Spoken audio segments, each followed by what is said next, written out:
This is the 21st season of Bass Talk Live.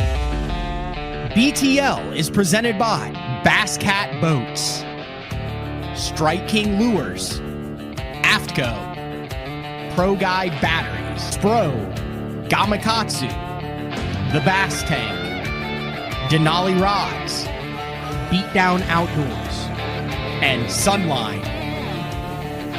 BTL coming at you. Good morning and welcome to another exciting edition of BTL Bass Talk Live, where we are going to talk about bass fishing. I'm back in action after a week at the Bassmaster Opens. I was going to have regularly scheduled shows that ran during the week, but then I got the type A flu and battled through last week, wasn't able to do recorded shows, but we're back and we've got a lot to talk about. We're actually going to talk a little bit of hockey with the big USA-Canada game that went down last night. And it looks like there's going to be a rematch on Thursday night. And it I don't know. I think there might be something there. I mean, we have the Team USA Bass in where they go and they compete internationally, but I think you look at it, the reigning angler of the year is Canadian with Mr. Johnston. There's a lot of Canadians on the Elite Series and there's, I think you could do like a North American Cup, where you do a best of 5 series and you alternate between the best Americans and the best Canadians. And you know what? I think it would be a crapshoot as to who wins that. You can go down and do some American stuff. You could go up into Canada, do some smallmouth stuff, some grass stuff. I think there's some potential there. And we'll talk about that later. We also had I titled the show The Weirdest Bassmaster Open in History. And bar none, I think it was the oddest. It was a one-day shootout with cancellation on days 1, which got canceled at around 7:30 after all the boats were in the water. Then we fished on day 2, and then they preemptively canceled day 3. We'll talk to a couple anglers about that. We have BTL regular Darold Gleason, who's going to be on the show for a little bit. Then he's got to get him out of there. He's already about 3 Bloody Marys deep and has a big golf tournament today. So we'll let him go. And then Garrett Paquette, who had a second place finish in that open, almost 24 pounds. Then he was a late boat draw. They did some really funky stuff with the boat draws there. Crazy weather. That was won by Chris Miller at like 28 and change. A lot of drama that went on at the MLF Bass Pro Tour on the Harris chain. A lot of familiar names you had. I mean, it was like an old school mid 2000s shootout. You had Big Show that was up there. You had Bobby Lane that was up there. You had Mark Davis that was dragging a stick bait. You had guys not using forward facing sonar. Bobby Lane gets the win. We had him on when he made that big career switch. You know, he went from the BPT to the Opens, back to the BPT, gets the $100,000 win. He's currently practicing for the Invitationals. It's coming up this week on the Kissimmee chain. We're doing a special BTL on Thursday at 10 a.m. Central Time following day 4 with Frank Scalish, where the beast himself, Bobby Lane, will be on to talk about that victory. We got fantasy fishing. We've got the Elite Series that's kicking off on the St. Johns River this week. We had a massive social media fight between 2 anglers at all sorts of stuff that went on that we'll get on in the second half of the show. But let's bring on, right there it says it. He is the president of the 12-pound club, the one and only Darold Gleason. Darold, thanks for jumping on BTL from your permanent home now. Yeah, man, we're doing the RV thing for a while. Sold our house on Toledo Bend, but we're parked up here at the Cypress Bend boat launch where all the big tournaments go out of, and we're here for a little while. So what's the game plan? Is this like a semi-permanent? Are you like ever going to get another house, or are you going to be one of those like Travel Channel people who are like RVers for life now? No, we're just I don't know, maybe we're going through midlife crisis. We're me and my wife didn't have children, just me and her and our dogs, right? So I feel like this is the first time ever we're actually living like people probably thought we should, no kids, no worries, just go. So we're just kind of doing the gypsy thing for a little while, and then we'll decide where we're going to settle down. I can't imagine Toledo Bend, but my wife doesn't like the forecast this week.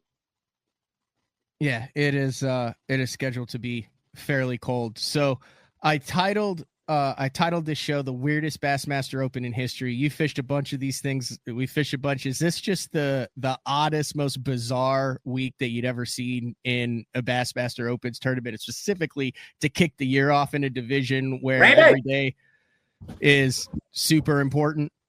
Yeah. Weirdest week. Are you guys switching the internet? We will if it does it again. It's kind of acting a little funky. We're in the woods here, man. How about the weirdest takeoff? Yeah. Like I got there, after they flighted, I took off at 8:50 and I got there at like 8:00.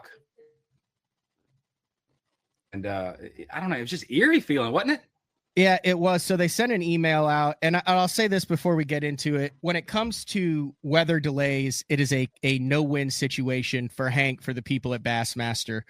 I have no issue with the cancellations on days 1 or 3. Could we have probably taken out and gotten in day 3? Yes. Do I understand that Bassmaster has to worry about 250 people that with a shortened day? Do they have the live or then? Yes, that is a no-win situation. I am totally okay with Bassmaster erring on the side of caution on that. Would we have had a 3-day tournament in 1995 with guys taken out in 18-footers with 150s, just absolutely surfing them? Absolutely. But guess what? This is 2025. It's not the mid-90s. It's not the early 2000s. If you look at any other sport, as it progresses, safety becomes more and more of a bigger issue. So I applaud that Bassmaster made that tough decision. It was a pain in the ass to get everybody in the water, or 80% of the guys in the water on day 1.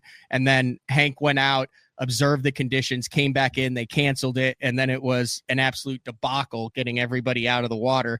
Thankfully, I was a late boat draw then. I never even put in the water. You didn't either. You were making homemade bread, walking the dogs, eating a bacon, egg, and cheese biscuit. Yeah. The problem is I didn't watch on day 1. I sit there by the pavilion and waited, and I saw Hank when he come back in. He actually, he did all he could. He even took a boat ride to see how bad it was, right? Yeah. And when he come back, I couldn't hear what he said. I just heard he sounded like Charlie Brown's teacher down there, wah, wah, wah, yeah. Wah. I had 2 guys on the water that said canceled, and I was out of line and gone. Dude, people come running up the hill because it was such a cluster putting in that morning. People come running up the hill. It looked like the last scene in Happy Gilmore, where he's running away with the jacket and all the fans are chasing him. Like, they come running up. My wife's like, "Oh my God, was there a bomb scare?" And I'm like, "No, they're trying to get loaded. Let's go back to the camper." Yeah, it took over 2 hours to get everyone out of there. But explain what they did when they said flighting. So the key then when it becomes a 1-day shootout is, if your first flight, you take off at 7 a.m. It takes about 45-50 minutes to take all 250 boats out. So like me and you had like a 5 p.m. check-in. I think I had a 5:10 check-in. So Bassmaster looked at it, and I guess they do this on day 3 of the Elite Series, but this is after everything has been, they've had 2 days of competition. So where Bassmaster said, we want to make sure everybody has 8 hours to fish. So flight 1 that took off at 7 and checked in at 3. So boats 1 through 10 or 1 through 20, whatever it is, 1 through 20, there were 14 flights. They took off at 7. Then they waited 10 minutes. Then they took off flight 2. Then they waited 10 minutes. Then they took off flight 3. In theory, it gives everybody 8 hours, right, Darold? In theory. Right. Come help. We're going to swap real fast, Matt. Okay. So in theory, it gives everybody 8 hours to fish. But when you start flighting like that, it means that I took off at 9:10 in the morning and I checked in at 5:10. So I got 8 hours, but the guys who took off at 7 and checked in at 3 also got 8 hours, but they got the lake to themselves for 2 hours. All I ask for is fair and equal. I know it's a no-win situation for Bass, and we're back with Darold here, but dude, that did not sit well with me, Daryl, was the fact that, just strictly on a boat draw, now we all get the same time, but there's a whole group of guys that get to fish for 2 hours without any pressure at all. Yeah, and that was the part. So, again, I'm all like, I get it. Was just, I call these I try to be a pro about it, right? And you roll the punches. Just unfortunate for both the staff, the anglers, everybody. But that's always been the deal. I fished a lot of 1-day derbies in my life. There's BFL boys right now. They're like, "Wait, what do you mean? You drew boat 180 and you only got an 8-hour day, like that's always a trade-off. You don't get first shot at the finish, but you get a long day, right? And look, dude, it was just a weird deal. And I know some guys call them in the later flights. Kudos to them. We're going to have Garrett Paquette on in the second half of the show, Darold. He was literally in front of me at takeoff. He waited till 9:10. He took off right in front of me. Dude came in with 24 pounds, finished second. Right. So, we're going to have him on to talk about how that went down. But I don't know is there a right, like how should you have said, hey, I know you're getting a little bit shorter day, but you guys get the pick of the litter. You get the first spot. You get to come in. We get to stay out 45 minutes. We're there at 8:00 instead of at 9:30. And that kind of evens it out. I don't know what the right thing is. The odds that this happens again, probably very small. Probably slim. And I agree. I don't know the solution to it. But in the end, I felt like calling balls and strikes. Like the early flight wasn't affected at all. The late flight was, could be affected. If you were on an early morning bite, you didn't get like 20 minutes of it. Like it was over. So I don't know. I hope it doesn't happen again. Playing hindsight, playing armchair quarterback, I just kind of wish we'd have looked at it and said, hey, let's reschedule May or June, get our tournament in. Because, I'm fishing both divisions, so I'm kind of swinging in this one, especially being at Rayburn. Like, I'm doing the proverbial swinging of the bat, being a retard, like going for giants, And a lot of guys, their season's done. One bad day, it's a lot of pressure to try to adjust in one day, especially with all the, weather conditions we had. Water rose, water got muddy, all those type things. It's a lot of pressure on dudes. And so, I hate to see that for them. But again, I sound like a politician. I understand it's a hard call for bass, hard call for everybody. But I always feel bad for the anglers. We're the ones in the end that are the most affected by this stuff, right? Mm-hmm. So.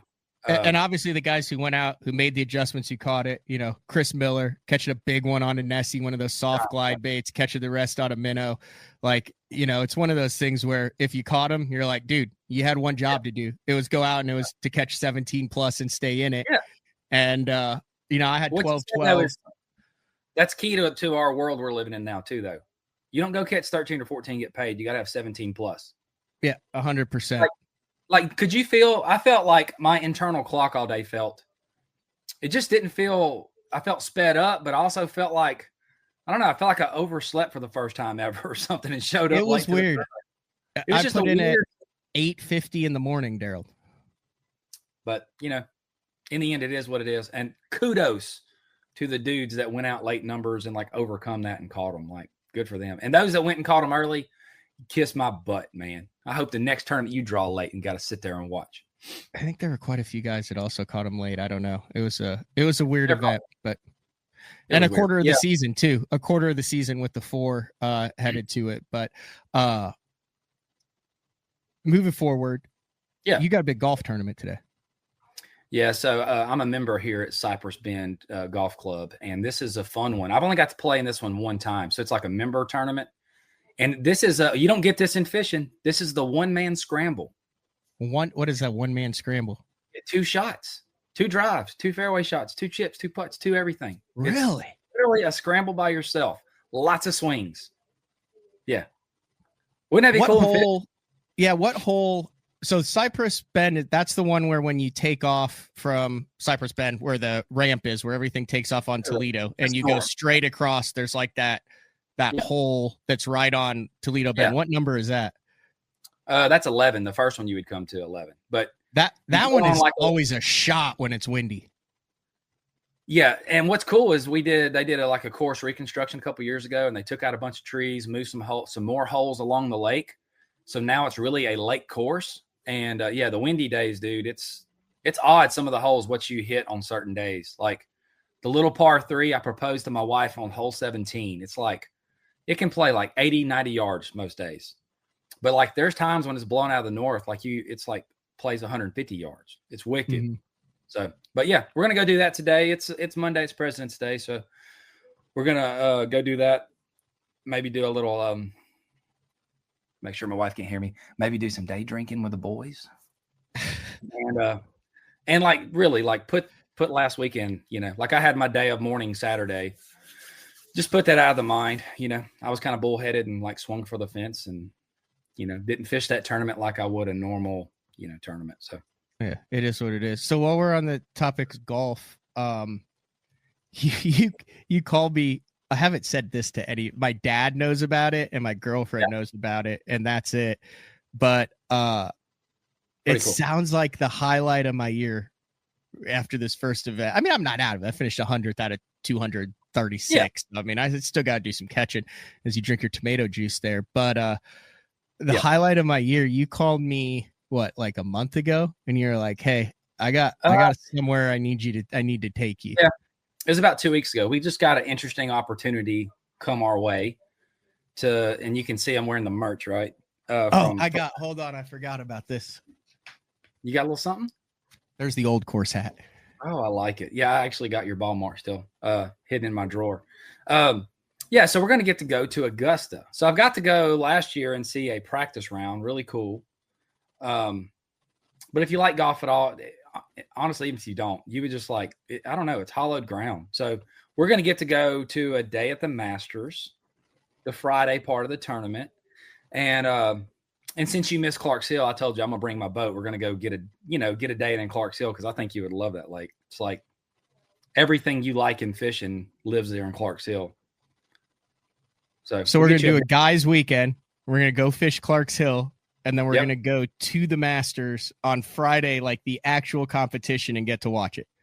Yeah, and it's kind of cool since Mo's killing it right now. He is an all-star. He is my wife's dog. He never pays this much attention to me. He's literally going to sleep. Yeah, and look, so like these little, my Mater juice I'm drinking here, the little glass it's in, that's what you get your beer in. Like everything there is so cool, dude. The pimento cheese sandwiches, like that whole deal, it's all awesome. But you like buy beer and you get it in this cup here. And it's not, you don't buy like Coors Light or Budweiser or whatever. They have a domestic, non-domestic. That's what it's called. And you get their beer and you get to keep all these cups. So I'm curious to see how many cups we come home with. So can we do BTLs after Clark's Hill and then after our day at the Masters? Yeah, of course. Yeah, I think that'd be a fun revival. I think you're really going to like Clark's Hill though. It's a cool lake. Yeah, I'm really looking forward to it. It's got the stripers in it. It's got multiple species of bass. It's got pretty much everything. And that time of year, they should be biting pretty good. Should be biting. I was there last year around that time of the year, and you could do whatever you wanted to. You could play your minnow game, or you could go on the bank and look at them. Really cool lake. It kind of reminded me like the only one lake I've been to close to it would be Hartwell. Oh, okay. Yeah, no, I can get on board with that. Yeah, but the population seems to be like booming. Like, so, but I thought you would enjoy that little boys weekend. It'll be fun. Yeah, no, that'll be awesome. That's right after the week after the Division II on Norfolk. Yeah. And then don't you have a Division I tournament the week following that? Yeah, I'll have to drive back Saturday because since I'm doing both divisions, I get to go to the Tom Bigby Waterway and go run around there and try to catch some fish. You gonna minnow there? Dude, I hadn't even researched it yet. Is there anywhere you can't minnow? No. And that's what I said when I was bullheaded now. Like I have like I went to Tackle Addict the other day and spent like way too much money. There were other anglers in there that they actually stayed to see what my total was going to be because my basket was overflowing. Yeah, in this day and world, like you got to minnow, son, or you got to be John Cox. I'm clearly not John Cox, so I'm going to minnow. But I don't know at the Bigby, if you'll be minnowing, but live scope, just it's going to play in everything we do, as long as it's, it just does. So it is true. What time's what's your tea time this morning? Oh, not till the tournament starts at 10, but see, I got to go an hour early. You got to have a 1 or 2 beers before the round, do some chipping, putting. Like it's a little cold this morning, so you got to get acclimated, but it's supposed to like warm up and be beautiful today. So didn't you recently just win like a club championship or something? I did. Yeah. It was cool. Yeah. What club was that? The same one here at Cypress Bend. Oh, really? Like, was it the round of a lifetime? Like, was it like when you have a good round like that, is it similar to a day on the water where like all of a sudden you get on, it just starts rolling and you're making good decisions and you're boxing 4s and 5s and then you catch a jet? Is that how the round goes too when you're playing that well? It normally would, but like we played it in the fall and like we were talking about how it was like super windy and it was really tough conditions. It mirrored my career. I felt like, where it was like grinded it out. Like I had like 8 bogeys on the front 9 and I'm playing with a guy that was 1 shot behind me. And after 2 holes, he's up like 2 or 3 and like grinded it out. And then something happened on the back 9. I caught fire and played well. And I got my little name on the trophy, kind of felt special. But I really wanted to get my name on that other trophy last weekend. You got a shot today? Yeah. Are you one of the favorites going into it? I put odds on me. No, there's like some good dudes that I play golf with. They're all a lot older than me, though, like a bunch of old, decrepit dudes. I look like Kramer in Seinfeld when he was doing karate with all the kids. You know what I mean? They're all in walkers and oxygen tanks and all that. But good Lord, talking crap already before the round even starts. I just hope one of them get to see this. No, it's fun, dude. Like this is fishing is something I still love and passionate about, right? But I love to go play golf. It's like my getaway. So this would be my like cleansing from the week, from last week. Well, I'll let you get to the I'll let you get to the course. Give Mo a couple pats for us. He's been the best BTL dog guest that we've ever had. I can't believe this is his first appearance. Rowdy's been on here before. Yeah, Rowdy's a little older. He's full on like finishing his nap. He's the all-star, and Mo right now this has been a very very impressive debut for Mo. Mo's 2 years in to the Gleason family? Mo's a year and a half. Mo was a little rescue that our vet took him in and just thought he would be perfect for us, and he loves my wife. I cannot believe he gave me that much attention. Like he will not sit by me that long for the rest of the week if she's home. Well, he had like a little ray of sunshine on him right there. Yeah, so he just wanted to be on TV. Real sweet little rescue dog. And I saw someone asked how we pull our camper. My wife pulls the camper with a dually, and I use my Toyota and I pull my boat. And that's just our life right now. We love it, dude. It's so much fun. Carefree, gypsies. It's awesome. You doing any guiding on the Bend this year, or is that something you're just kind of taking a little back seat? Yeah, it's just kind of taking a back seat. And now at Toledo Bend, they're requiring the captain's guides license, and I haven't had time to go and get that yet. So no guiding for me on Toledo. When I'm home, I'm gonna fish for fun a little bit. Like this week, I'll probably go out and work on some things, and then I'll probably do a few trips here and there at Rayburn and stuff like that. But yeah, I'm really focused on where we're going next, traveling, and me and my wife just enjoying life, dude. Awesome. Well, I'll see you at Kentucky Lake right now. It is it's a mess. Look at it's like really high water temps, 30 and straight mud throughout the entire system. I thought it's supposed to snow like 2 days this week there. I told my wife that, and she's like, no, like she's going to end up making me like go and room with you, and she's going to go to Florida in the RV or something. Like it looks miserable. But yeah, hey, we talked about me and her talked about this. We're not so far. We're going to get halfway through the open season. You're not going to spend any money on sunscreen. No. You're not going to have to buy shorts. No. I mean, there's a lot of advantages there, Yeah. Just freezing our rear ends off. All right. Well, let me know how it goes today. Yeah. We'll show out. One man scramble. Let's go. I appreciate it, Darold. Later, dude. See ya. All right. The one and only Darold Gleason. He had I noticed a full-size couch and a fireplace in that RV. We might have to do, someone suggested here, an episode of RV cribs. So we're going to take our first break of the show. When we come back, man who finished second place in the Bassmaster Open to Chris Miller. Chris Miller had 28-10. Garrett Paquette, very familiar name, longtime Elite Series pro, fishing the Opens, Michigan guy. He's been smashing the gigantic smallmouth like all fall until he got frozen out. But Paquette joins BTL when we return. It's BTL on a Monday, February 17th. Back for another full week of shows. We'll be back right after this. Pro Bass Adventures is reinventing Mexico bass fishing. With boats equipped with 12-inch Garmin units and LiveScope Plus, free loaner fishing rods, and no-cost airport transportation, Pro Bass Adventures is proudly putting you in the best position for success. Pro Bass Adventures has lodges on Lake Baccarat and Lake El Salto, Mexico's 2 best trophy largemouth bass lakes. Visit probassadventures.com or email probassadventures@gmail.com. the official Mexico fishing lodge of Bass Talk Live. The new Puma STS has been redesigned from the ground up. With the angler, design, function, and performance in mind, nothing on this new offering was compromised, and the only thing carried over from the previous version is the name. Based on the Soft Touch series hull that started with the flagship Jaguar, this new model is nimble and performs incredibly well at all speeds with either a 250 or 300 horsepower engine. Featuring a new 96-inch wide-body footprint, this hull measures out at 20 foot 7 inches in length.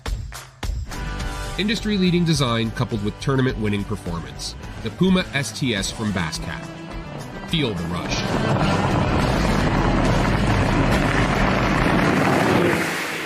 This is Gamakatsu's new Nano Alpha line of hooks. If it looks familiar, that's because they are. It's the same shapes and sizes in the round bend and the EWG and in the new Horizon head that you know and love from Gamakatsu, but there are a couple new features with this Nano Alpha, which is this little green label that you see on the packaging. First off, 2 times faster hook penetration. That's because of the Nano Alpha smooth coating on it, and also it is 4 times more corrosion resistant.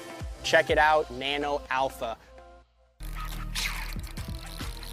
I've been using Sunline Shooter for the majority of my career. Millions of dollars made, lots of bass caught, and the gnarly, gnarly stuff. If you need a abrasion resistant, tough fishing line for the really, really mean stuff, Sunline Shooter is for you.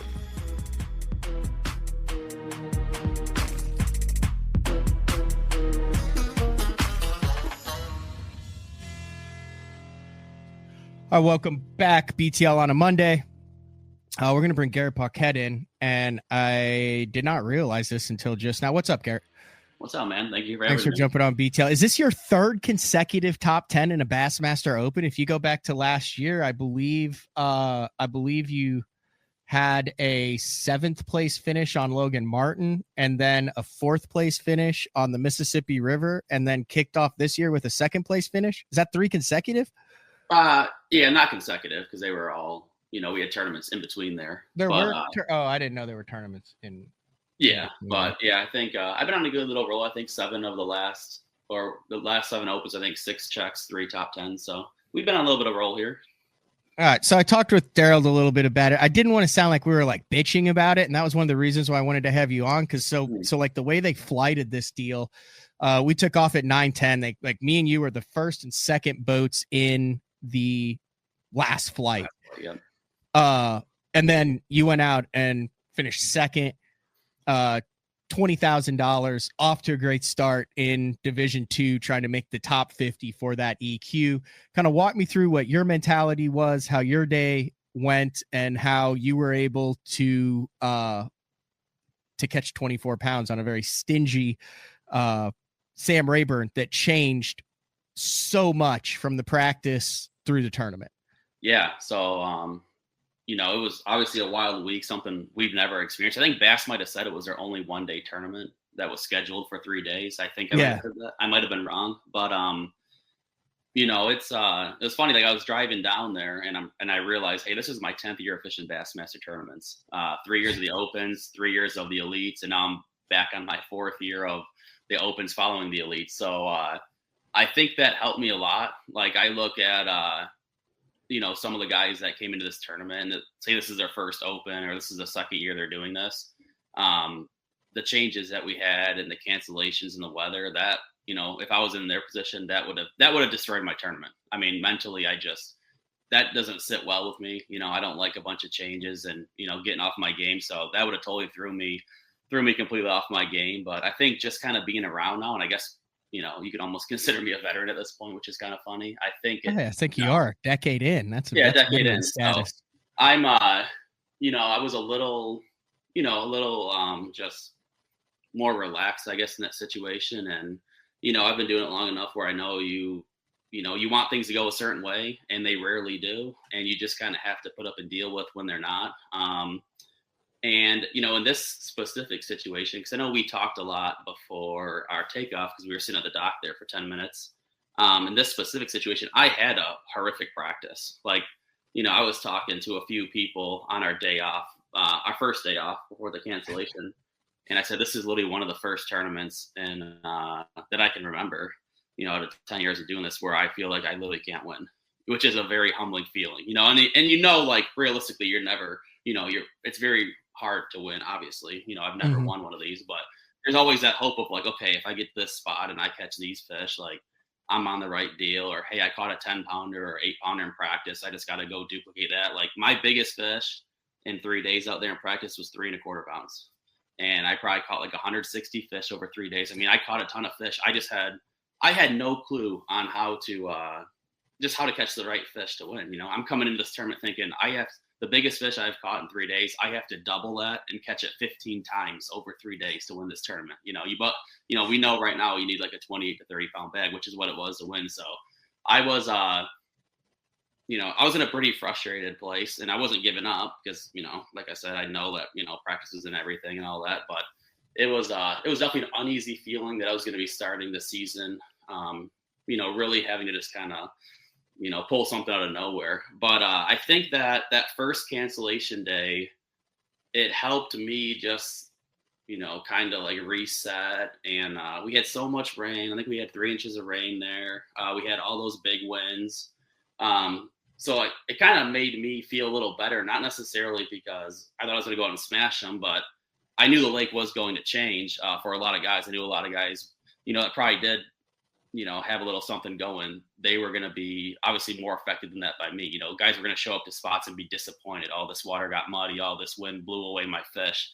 Whereas I didn't have any attachment to any spot or anything on the lake. So I was able to just kind of sit back and, critically think, hey, okay, the wind blew hard here. Maybe this pushed some fish here. And, we had a bunch of rain. So the bit of fish I caught up in there, just kind of scratch that. That's going to be muddy and cold and the water's rising. So, maybe some of that deeper stuff goes away, just little things like that. And that's kind of exactly what happened. I started the morning, I had nothing to run to, nothing to race to. So just kind of, I was kind of going to treat it like how I fish around the house, where I'm just going to run around the lake and, whatever I come up to first that's available to get onto, I'm going to go fish and go from there. And, you saw it right away. The first spot I pulled up to, really big community hole right by the ramp there. A lot of release fish, no secret. Last time we were here, a lot of guys top 10 fishing around the dam area. I guess you could call that, or the main creek in the bow launch, whatever you want to call it.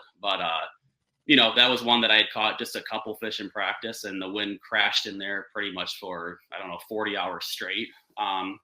So I pulled right in there. I was like, this should be good. And surprisingly, at boat 218, I think there was 3 boats there when I got there, which I figured, I kind of had that idea that I wanted to do that on day 2, because it's a really good area on day 2 once you get a bunch of release fish. But I had no dream of getting there on day 1. I mean, usually there's 10 to 40 boats that fish in the release fish zone in the opens. But, luckily I pulled up in there and just kind of got after it. And I think I caught like a 2-pounder in the first 5 minutes, which kind of got it going. And then 10 minutes in the day, I catch a 6.5. And, I catch that fish, and now I'm thinking, well, man, I just went from hoping to get 12 pounds in 100th place and get out of here and have to catch them in the next 3 tournaments to, I'm 3 2.5s away from possibly a check. And I'm another big one away from, a top 10. And the day just kind of rolled from there. I hung out in that area for, I think, 3 hours, and pretty much had just that 6.5. I caught another 3 and maybe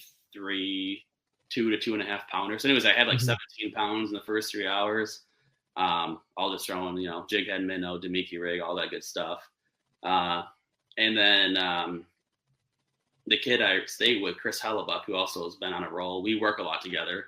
And he had a little deal in practice going where he was fishing sand points on the lake, just random sand points. And he was hardly catching any fish, but they were all like 3 to 5 pounds.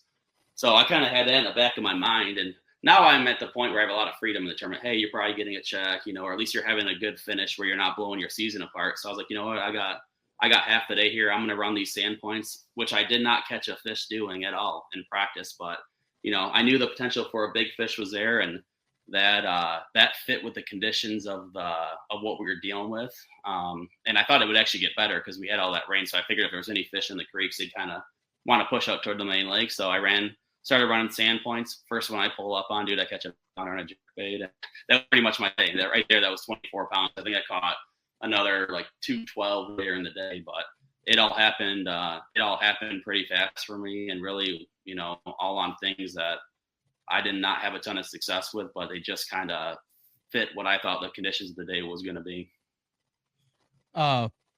Did it ever occur to you that with what you had would be second? Like, I thought there would be a number of 24, 25, 26, 27 pound bags. But, when you look at the standings, you were one guy away from going to the Bassmaster Classic in Knoxville. Yeah, it's crazy. No, I didn't think so. I was kind of doing the math because I know how it is out there when you have what you have. You're doing the math. You're like, I should be here. Yeah. Like, I was kind of thinking, I was like, I might have 10 grand in the boat. I was like, I might have 7th, 8th place. This might be 10 grand. I'm feeling good. But I didn't think second at all. No, I mean, the tournaments down here, like, it just took 40 to win the Saturday before. And, they've been catching, there was another big tournament there a couple weeks ago, and there was quite a few 25-pound bags. So I thought I needed like another 3 or 4 pounder to maybe get second. I did know I was probably like a 7 to 8 pounder away from first, because that would have put me near 30 because I had a 2 pounder still. But no, I didn't think second at all. I thought top 10, which I was ecstatic about. Like, I would have been ecstatic with 80th place. This year, the first 4 tournaments it's just like a little marathon. It's all about just getting to the top 50 and getting into the EQs. So my thing is, I'm just trying to. I mean, obviously, you're trying to win. I mean, I'm trying to win more than anybody. I haven't won one of these yet, but my biggest thing is not blowing the season apart. So I just want to kind of survive in advance and get into the EQs and see what happens. You mentioned being a veteran, be fishing a Bassmaster Classic. You're on the Elite Series for 3 years. Mm-hmm. Now you're back in the open grind. There's a handful of guys who have fished at that Elite Series level, the BPT level. I mean, they're household names. Like, we were sitting at the burger joint there, and it was like Russ Lane and Randall Tharp sitting behind me. And I remember thinking, like, what the hell are these guys doing fishing the opens? I mean, like, it's just Russ Lane and Randall Tharp. You're former Elite. You always seem to have a positive attitude when I talk to you. You seem to really embrace that role. I mean, Darold, who I had on first, he's another guy who worked for 8 years to get to the Elite Series, was there for 2 years, embraced the open grind again. What has that been like, having been at that level, having fished a Bassmaster Classic, having top 5 deletes, and then having to go back to the opens and grind your way through it? Yeah, it's very humbling. I mean, just simply put, it's, it's really tough. I didn't really, I don't know if people really know all I fish really poorly on the Elite, so there's no excuses, but I had like a lot of unfortunate things happen that kind of, it just spiraled into a really like dark time of my fishing career. My first year on the Elites, I'm last place in the Classic Cut. I bombed Lake St. Clair, my home lake, the final tournament. I finished tied for last, and to make the Classic, I lose a tiebreaker. Like, that's how my career starts, right? So I lose a tiebreaker in the Classic. The next year was COVID year, kind of threw me off for a loop. And then the third year just, it spiraled with lost fish, deaths in the family, equipment issues, just everything that could go wrong was going wrong. And just like that, it's like 3 years and you're out, Mm-hmm. And I was on such a roll getting in there. You just kind of take it for granted. Like, oh, you come in, you tear up the opens, you start the Elites, you finish second, you make 5 or 6 checks, this is how your life's going to be. And just as fast, 2 years later, you're off. So, and when when that happened, I was like, all right, I just got to reset here. And even because I was still fishing the opens during the Elites, and it was kind of an annual thing that, I would be top 5 to 10 in the points of the divisions I was fishing. So I go back in the opens. I'm like, all right, I just got to kind of bump it up a notch, and we'll be good to go. This might be a 1 or 2 year thing, which is crazy thinking, not looking back at it. But, I thought you just kind of bounce back for a year and that'll be that. And I go out the first year and I actually have a pretty solid open season. But that was when it was 9 tournaments, but the 3 divisions is what qualified. Actually, I think maybe 3 overall qualified. And I think I finished like 9th or 10th in the overall points. Never really threatened. I think they took the top 3 out of each division and then the top 3 in the overall. Yeah. I mean, that was like the year Porosnik made it and that. Yeah. So when I did that, never really threatened any top 3, but had like a really solid season, just kind of like how I was fishing. So then the next year they go to the EQ format, which is top 9 in points. And I'm like, okay, so this is like, we'll get through here, right? I've kind of been in this situation, or I've kind of been in this range my whole career here. So we'll do these 9 and we'll get through. And that's the year, obviously, that, all those guys came through, Trey, JT, all the big boys came in. So that was a pretty tough year. I mean, we all got smoked pretty bad the year. I had a really bad year. That was like halfway through the year. That, at least for me, that was like halfway through the year is when I realized, okay, like these guys aren't going to let up, and there's no way to catch them. Yeah, that's what it. Yeah, and part of it was like when I was fishing that year. I mean, that was just ridiculous. That's going to be the best class for a long time. But I'm fishing that year, and then it's really starting to get to my mind. You're like, man, are you slipping? Like, you're just starting to fall behind, and this, and then they make the elites, and they do what they do on the elites. You're like, okay, that makes sense. Like, that was just an exceptional class.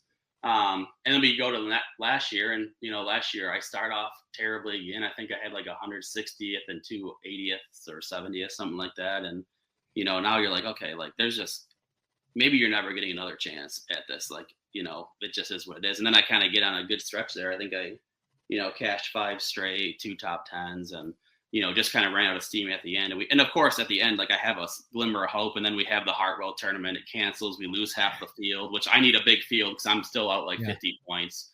So it's like, man, I just like, it's like every time you get close, something happens, But no, and now here we are again. But it feels funny. Like every time I send up for the Opens, you kind of feel like you're like, what am I doing? Like this is realistically, and this is going to maybe be controversial. This is probably the hardest check in bass fishing. That's not to say like this field is as deep as the Elite Series or, maybe even BPT. But just the sheer number of anglers, we got 235, we're paying out 20% of the field. And then on top of that, you're not dealing with $10,000 checks, right? The money's a little worse. So every time you sign up, you're like, man, this is it's kind of silly. Like you're putting yourself in this really tough position. The money's not as good as, go fish Tackle Warehouse, go fish MPFL, go do some of these other deals, even the Toyotas maybe is, a better way financially. But at the bottom line, like I'm in fishing to test myself against the best in the world. Like that's why I'm here. And that's why I'll fish bass.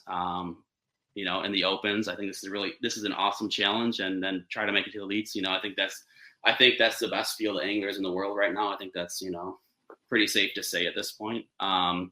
So that's where I'm at. I'm in this for the challenge. So as long as the best challenge is right here, this is the route I'm going to take as long as I can do it. You mentioned Lake St. Clair, your home lake. If you follow you on social media, I know you catch a ton of giant smallmouth. It seems like over the past year and a half between St. Clair and 1,000 Islands, Ontario, heck, even throw Mille Lacs and Leech. You can throw what we're about to see at Kentucky Lake. You can go to the TVA. Like, look what just happened at Pickwick with those giant smallmouth that are in the Toyota series.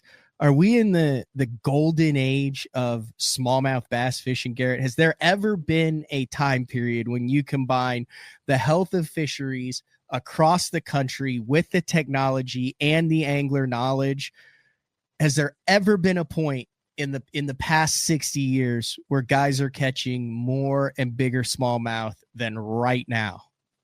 No, absolutely. I mean, this is the golden age. Like I would be interested, but what you said is key, right? We're in a kind of we're in a good mix of the forage is right on the ice places, the fish are big, and the technology, and it's the knowledge of the anglers, right? All 4 of these things are kind of coming together.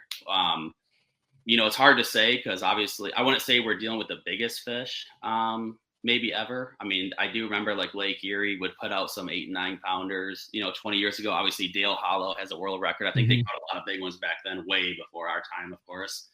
But as far as fishing goes, yeah, like it's getting ridiculous. The guys, it used to be like kind of funny, guys from the South would go up north and just be like completely confused on what to do with smallmouth fishing. And, there's just so much knowledge out there. There's so much history you can learn from, watching old tournaments, getting on YouTube, whatever you want to do, and then combine it with, specifically forward-facing sonar and, the Lake Master mapping or whatever mapping you guys use. That combination is just deadly. We're in the kind of the golden age of like we're exploring the lakes and kind of getting to areas where we probably haven't been able to with better equipment. And the fisheries are really healthy as well. I think you're seeing the, catching really, obviously, guys are going to say it's, that's not the case, but we're now in we're in a good 20, 30 years of just strictly catch and release essentially for bass fishing. So a lot of these fisheries are getting really healthy. So yeah, we're in that good combination, and it's probably not going to last, too much longer. They're going to cycle down. I mean, they can't just keep going uphill like this, but the last 4 to 5 years and probably the next, 3 to 5 years, hopefully are going to be pretty special. Do you guide at all? I guide. Yeah. Yep. Like okay. St. Clair. Yeah. So if people want to get out with you on Lake St. Clair this year, yeah. I mean, it's what's an average day? Like when do you start at ice out there? Like what's an average ice out day at St. Clair? I used to book a lot of like early Aprils. And I've kind of gotten away from that because you never know when the ice is going to come out. Generally we can fish like at end of March, early April. If guys are coming from out of town, I'd probably push them back a little bit just because some years, like this year we have right now, I'd be surprised if I'm fishing early April, but June. Yeah, it might be June, right? But no, yeah, generally like third week of April, it kind of gets to the point where you can go fishing every day. And that first period from when I can fish to like Memorial Day weekend, let's say, I mean, the average day for then is 60 to 100 fish. 23 to 25 pounds every day, all fun fishing. I'll throw in a swim bait, jerk bait, crank in. It's just ridiculous. And then it kicks off or it slows down a little bit from there once you get into the summer and the fish kind of move offshore and spread out. But it's like, I'm so spoiled to be where I'm at. Like I do not envy the guys that guide on Gunnersville or, some of these other places. Not that those aren't great fisheries, but they're very specific fisheries, right? They're getting to the point where, you need to make the right cast with the right bait. St. Clair, you have a little bit more leniency. So, it's nothing that if you've never bass fished before, you should still come up there and expect, 20 to 40 fish a day, every single day, all year long. Best way to get a hold of you, just shoot you a DM or message you on Facebook, Instagram. Yeah, Facebook, Instagram, Paquette Fishing. Send me a message and we'll set that up. I got you. We have a lot of shared sponsors. It's funny. I look at your boat, Gabagatsu, AFCO, boat, like the whole 9 yards. What has that been? How has been the response for your sponsors grinding in the opens after obtaining them in the Elite Series? And that it seems like you're one of the guys who's maintained a lot of those 3 years into the opens. It's been really good. So when I got cut from the Elites, I was really considering going to a different tour. And I just talked with them. I'm like, hey, what do you think if I do this? This might be a little better financially. I'm not sure. And, a lot of them told me like, we're kind of going to treat you the same either way. Now that you're not on the Elites. So, whichever way you want to go is fine. But, when I heard that, I was kind of surprised. I was like, wow, they hold a lot of value in the opens. That's what it was to me. I thought it wasn't going to be that way. So then that was a no-brainer to stick with bass. But it's been really good. I've lost a couple here and there, but it wasn't because of like, anything more like a company got bought out and they had to slice their marketing, just little things like that, just simple business. But no, I've been very lucky. I mean, I'm very fortunate. Like you see some guys and it kind of goes away, but I try to work hard for them and do what I can and just stay out there, which isn't as easy as it was with the different platform, but it's a good feeling that, you're not at the same level that you were, but you're getting you're feeling that same support that you had. So that goes a long ways. And, that keeps a positive attitude. It keeps you wanting to get out there and grind and, do your job and, try to get back to where you should be. Mm-hmm. You still got, so you're 10 years younger than me. So you've been doing this for 10 years. So you started fishing the opens when you were what, 20? 21 years old? 21, I think. Yeah, you're like 30 now. You're married now, right? Yeah. Like married. You've experienced everything. You still have the same passion for tournament fishing. In your opinion, where is tournament fishing? I know that's a popular question that's getting asked on a lot of podcasts and a lot of shows now, but you've kind of experienced the whole gamut. You've grown up with it, starting this in 2014, 2015. What are your thoughts on tournament fishing as a whole? Are we healthy? Is it sick? Do there need to be changes? Do you like the way it is? So what I've noticed since I've done it is, let me think. I got into fishing really hard when I was 16. And I was like ahead of my generation, kind of. Like, I think most people my age, they probably, maybe went through high school or got through college, and then they're like, okay, I like fishing, I'm going to get into tournament fishing. And I think, so I kind of got ahead of, not everybody, but I was one of the younger ones in my age. And I think, if you look now, you're getting a ton of young talent. I think it's scaring the industry, right? Because it's a little uncomfortable how good the guys are that are coming in. I know it's scaring me when I go out there. I mean, I'm looking at like 70 guys I've never heard of that are just starting out, and they're all just unbelievably good. But you're starting to see the first, like, my generation was not the first. This is the first generation of, these, I'd say 25 years and younger kids that have dedicated their life to fishing.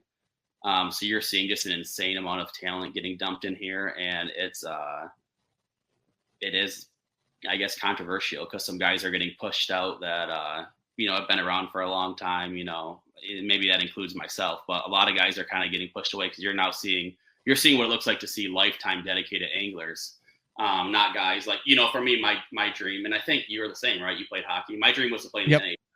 So I wanted to play in the NHL. I knew it was going to happen. Okay, let's get to fishing. I still have that competitive drive. So now you're seeing people they're dedicating their life to fishing. They're all in, they're doing what it takes. And it's, there's going to be a lot of change. Like, it's, I don't know if change is the right answer. Like, I look at a sport like, I love UFC, for instance, and the fighters are getting so good that there's pretty much turnover, left and right. There's just a new guy the next week, No, no one can hold a belt, all that stuff. Mm-hmm. And I don't know if that's good or bad for a sport. Is it harder to follow? Is it harder for the leagues to promote?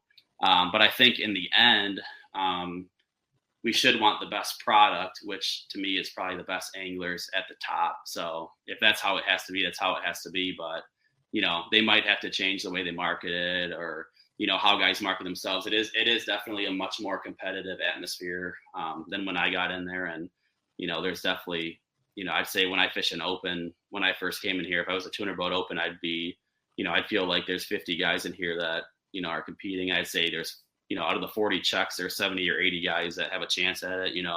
Now it's looking like there's, 120 guys, 130 guys that can win this thing. And out of the 45 checks, 190 of these guys can take it. So I just scrolled through the top 10. Like, I mean, I went through and I'd heard of some. I'll be honest, I hadn't heard of a lot of guys in the top 20. And then you go and you start looking at them.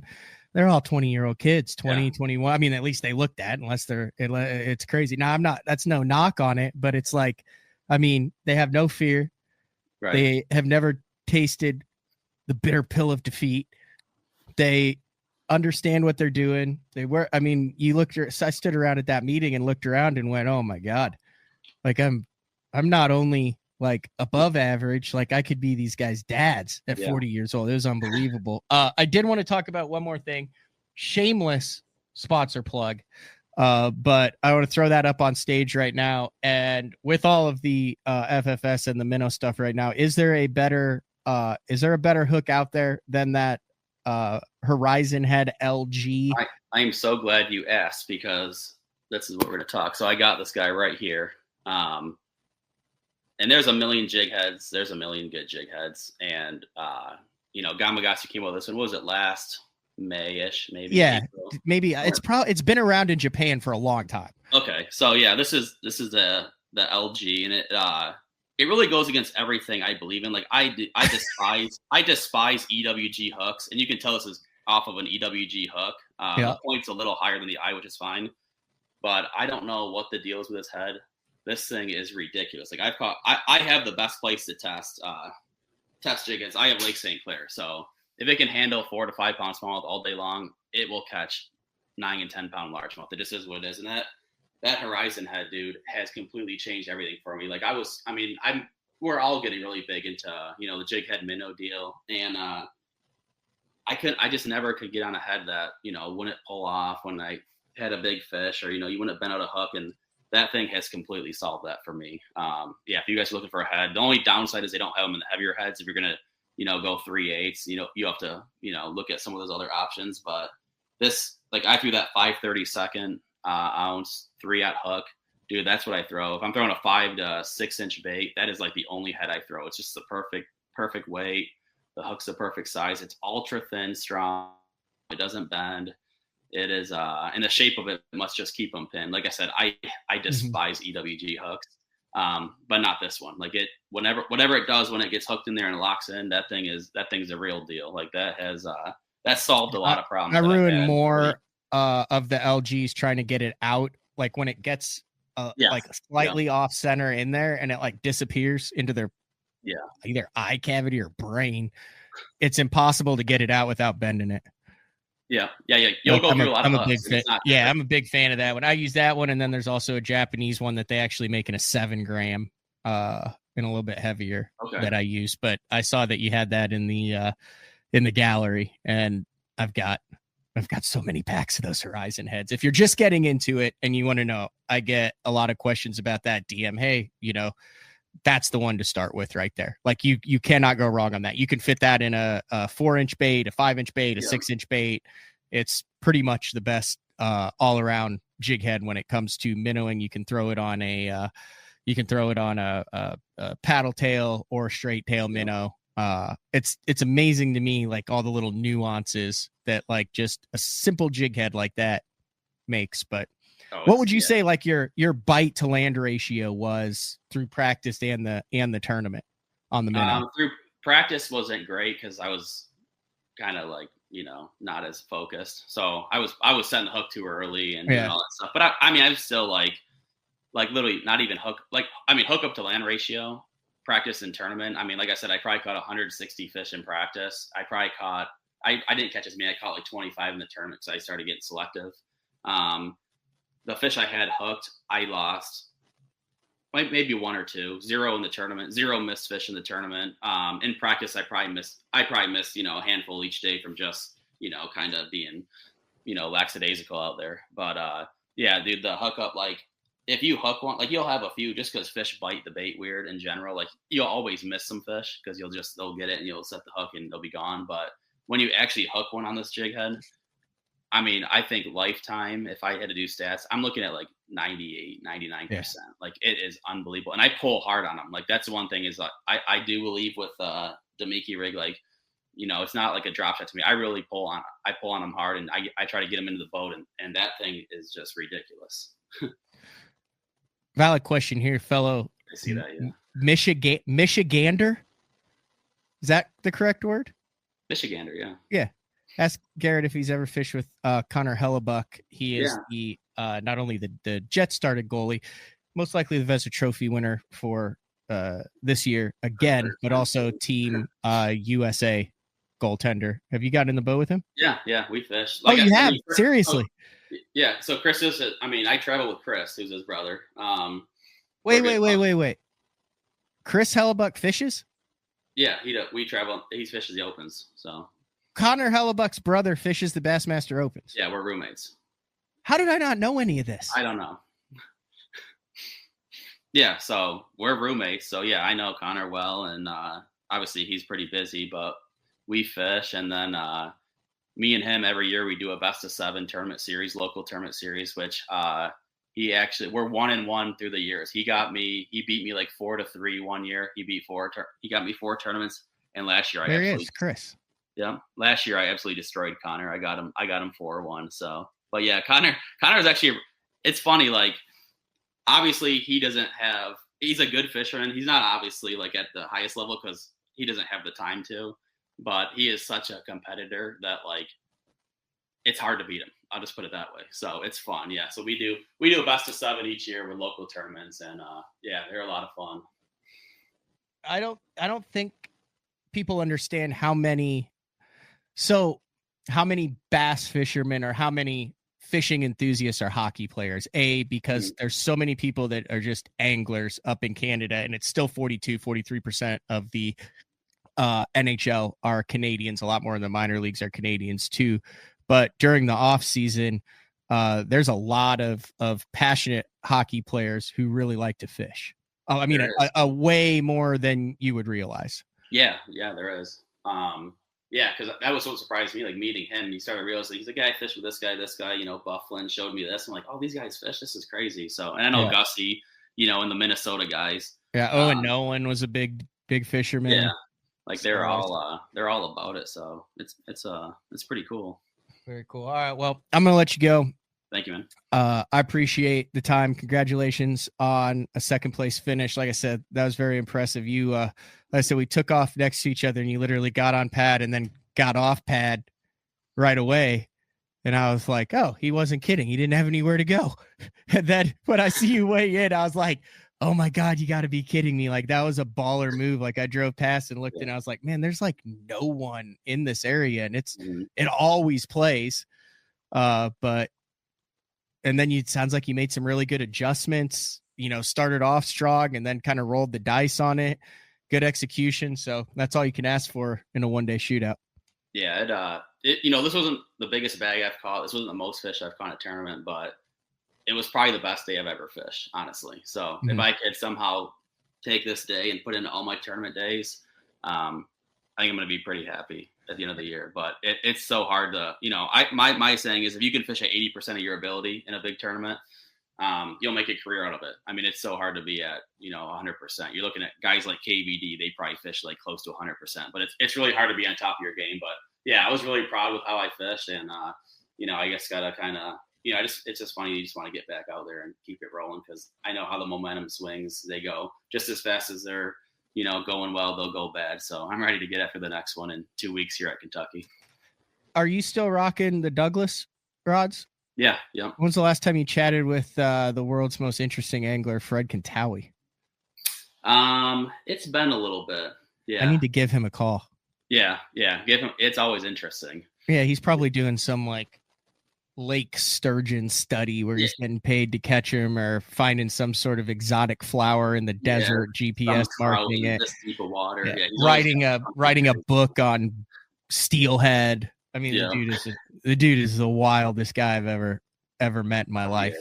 Designed a lot of those models that you use there at Douglas. Yeah, and a lot of different rods. Like if you look at, I didn't realize he was with so many different companies, but a lot of rods that you guys probably use, you don't realize that this guy's actually designed. So he's a really intelligent, interesting person. I need to get him back on. I think I did a show with him 2 years ago called "The Most Interesting Man in Bass Fishing."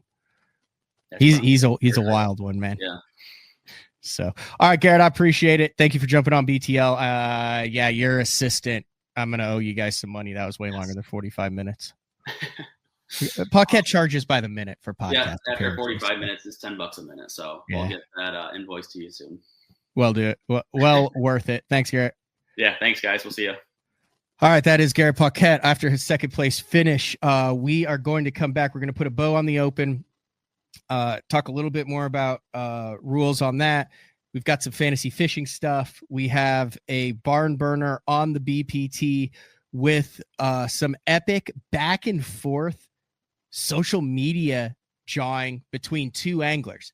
Is it good for the sport? Is it bad for the sport? Is it indifferent? Is it what we signed up for? I mean, BTL is entertain, educate, and engage. And I mean, this was definitely entertaining. And we see guys in NASCAR throwing helmets and fisticuffs. We saw 3 fights in the first 9 seconds of USA versus Canada. It had the highest ratings of any non-Stanley Cup final game, I think, since 2019. Conflict really drives interest and views. So when conflict in fishing becomes public, is that good for the sport? Is that bad for the sport? Is it indifferent? Is it just is what it is? We'll talk about it all when we get back. BTL on a Monday. Be back right after this. Beatdown is efficient. Rock solid. 100% American made. This thing is super tough. I mean, this thing is not going anywhere. I've ran the Beatdown double stack from Florida all the way up to New York. And the one thing that I know is when I get to my fishing destination, I never have to worry about issues with my graph mount. Your options are endless with these mounts, but they're steady, they're solid. These are the most reliable mounts on the market, and you can't go wrong with the Beatdown.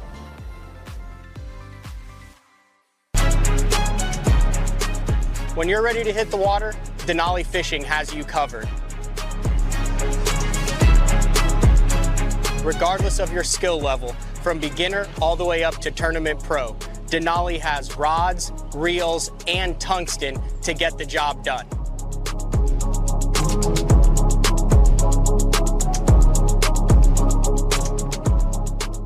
Check them out at denalifishing.com. Hey guys, Brian Schmidt here with Spro. I'm going to talk to you about the confidence I have in the equipment I use. You know, I have a charter boat business back home in Maryland. We fish for saltwater fish, and I also fish the Bassmasters Elite Series. So I keep my lights on by fishing. I have to have a lot of confidence in the equipment I use. Spro has me covered from head to toe, saltwater, freshwater, everything in between. A lot of high-end quality product. Spro has you covered.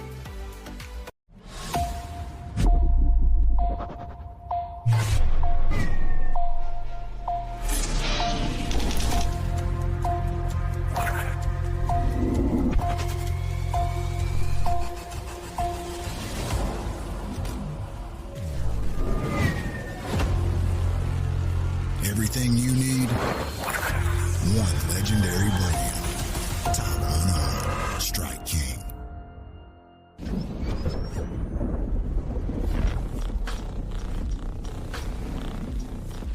Gear that just plain works.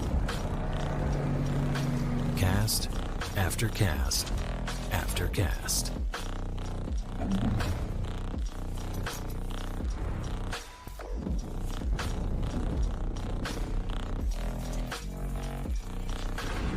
AFTCO. Any fish, any water. Your early morning mentality is your every hour mentality. All gas, no brakes. Focus, purpose, power. Destined for the water, but confident everywhere else. A calming buzz before the storm, truth of nature itself. You can't catch lightning in a bottle. There's a limit out there, but it's not with your gear. Unrelenting power delivery. Unparalleled weight savings. Keeping you on the water, whether you run a 9.9 or outscoping your best 5. In this rare air, there's power in the silence. It's a mindset, thinking only of the things that matter and freeing your mind from the things that you trust. In 2023, we became a household name in the crappie fishing world thanks to Power Breaks, the game changer. Hey, bass fishing world, buckle up, because you're next. It's going to be fun. Welcome to the next evolution of our product line, Power Breaks Sidekick, designed to install right on your shallow water acres. We are the first and only fishing brake company to offer a breakaway system. Just like with the Game Changer, the Power Brake Sidekick has it as well. And it's not a matter of if you're going to need it, it's when. Power Brakes, the most durable fishing brakes available on the market today. Made right here in the USA with our rock-solid 2-year warranty. Hey, not all fishing brakes are built equally, and you owe it to yourself to find out why ours are different. Power Brake Sidekick. Order yours today at mypowerbrakes.com. You'll be glad you did. All right, welcome back, BTL on a Monday. So I wanted to cycle through all those commercials because at the end, the Power Brakes, Chad, who owns Power Brakes, hooked me up with the breakaway system where I was able to just pop those things off because we obviously can't use them at the Bassmaster Opens. But while I was practicing, for the Opens, if you've been listening to BTL, you know I have a slight obsession with crappie fishing. And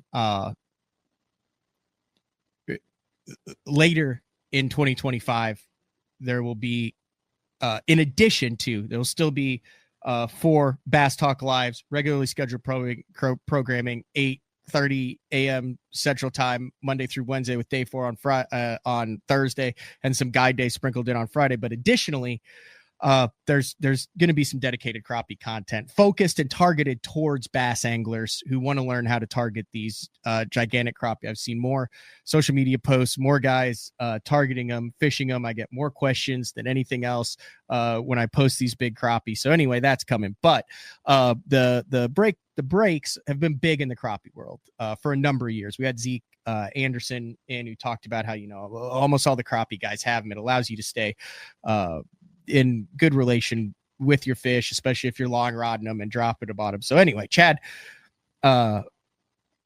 sends me a text once Power Breaks out of the middle of nowhere that just said, "Hey, we signed you up for March 29th, Crappie Fest on Lake Fork." And I said, whoa. I said, I'm not a crappie tournament guy. I said, I don't do this. Anyway, I guess I'm fishing a crappie tournament on March 29th on Lake Fork, and then headed to Norfolk Lake the day after that. It's a Saturday. This thing's like a couple months away. I haven't talked to Zeke about it. I have absolutely no idea how it works. I think it's a big crappie tournament, like where you weigh in your big crappie, kind of like the big bass bash stuff. I'll be filming it. You guys will be able to watch it. I am in way over my head, and I already have a massive amount of anxiety over this, but I think it's going to be fun. I think I'm going to really enjoy it to go try to catch some massive crappie. So stay tuned on that. I'll be able to spend 2 minutes and slap the power brakes back on the boat and be ready for that, and then pop them off and fish Norfolk practice for that starting the final week. All right, let's talk about this. I don't really know where to go with this, but I don't know whether I feel good, bad, or indifferent about it. First of all, very entertaining. BPT, a stage 2 on the Harris Chain of Lakes, a real throwback old school tournament. I'd say a quarter of the anglers didn't use their forward facing sonar period. We did see some of the anglers that took advantage of the supercharged period, the mega period, whatever. Drew Gill again did it, cash a check with it, but old school top 10 here for the most part. You had Bobby Lane in first, 56.5 on the final day with the 510 big fish.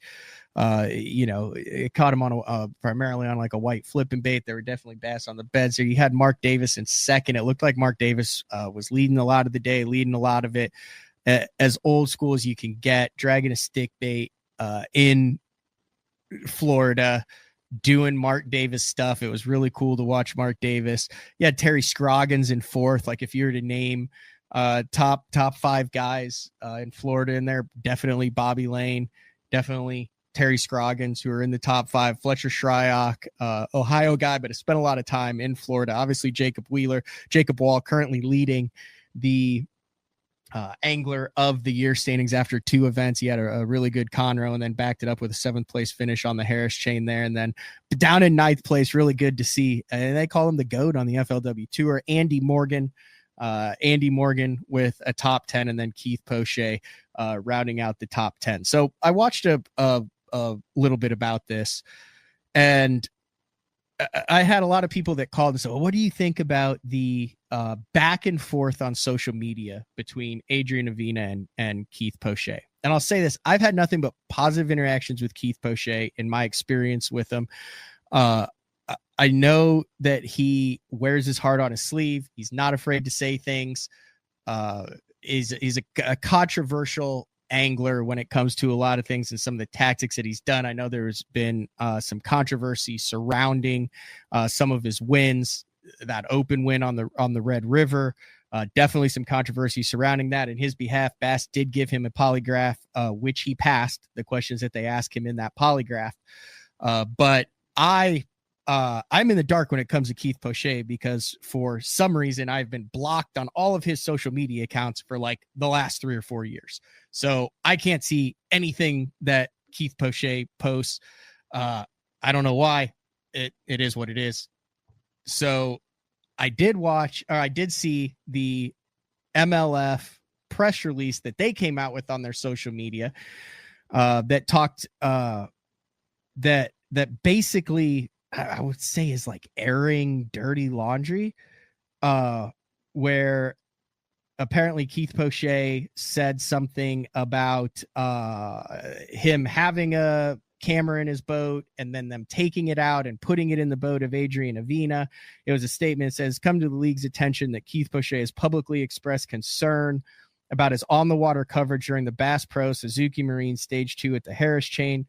Presented by Yeti, specifically, Poche stated that MLF has taken a camera from him, and the MLF event top places are guaranteed the start of the day. So that created some drama. And then the fact that camera went to Avina, then Poche, I had to look at my girlfriend's phone to see what Keith had actually said. He's accused Avina fishing his area. Avina came back with waypoints and said, dude, I'm not that type of angler. You can tell here's where I was going for 2 hours. Then Keith responded with, anyway, the whole thing took 10, 15 minutes of back and forth between them on social media. And it got me thinking that was probably like the most consecutive social media. I'm watching both of them. I'm interested in how it went on. And I don't know what to think about it, because just as much as it was fun, seeing if Mark Davis could pull off an old school victory, or whether a Florida guy like Bobby Lane was going to win, or whether you'd see Terry Scroggins with the comeback, or whether Jacob Wheeler would rise to the occasion and get another win in the first two and take over the Angler of the Year League. I also got invested into this kind of back and forth between Keith and Adrian. Then you start calling guys, what do you think? What are your thoughts on that? And then, the Daytona 500 was on. I mentioned the hockey between USA and Canada, and the reason it got such was because of the friction between the two. I don't want to say like hatred, but definitely the competitive nature of it. And isn't part of what we're doing here is to be entertained, and the most entertaining thing is conflict. Now, I don't think either angler, Poche or Avina, were overtly or obviously disrespectful to each other. Yeah, they may have called each other some names, but I thought that it was a very civil yet to the point and interesting, where one guy had one side, another guy had another side. They had a comeback on that. Then you throw the whole MLF thing in with them taking the camera out of the boat, but it got me interacting with MLF, with on the water coverage, and with multiple social media accounts in it for 15 to 20 minutes. Everybody kind of picked a side. And like you said on this, when you have a side, when you have an angler, you become more invested in them. You're more likely to support them, to follow their career. It generates interest. When there's a fight in the pits between two NASCAR drivers, that always makes it. When there's 3 fights in the first 9 seconds, that makes it. I've also heard a lot on the bad side, like, this is a downfall of professional tournament fishing, and this is what it has come to. It's existed for 60 years. It just hasn't played out on social media before. I'm curious.